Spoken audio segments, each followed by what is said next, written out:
Dakong landslide ang nahitabo sa Bukidnon kagabi October 18 mga idol. Makita diri sa video mga idol nga perting dako gyud sa landslide ang nahitabo didto sa Tinaig Manok nga dalan sa Quezon, Bukidnon.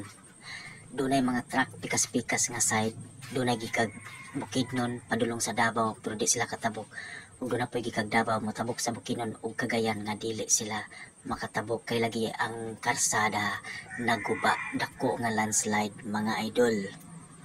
Pero kung nga naog ang mga pasahero mga idol kay na may mga bus pikas-pikas nga side, pwede ra sila maglakaw sa kilid, motabok sa pikas nga side kay dito nagahulat ang ubang bus para makabiyahe padlong og Davao ug makabiyahe padlong Bukidnon o Cagayan de Oro City mga idol.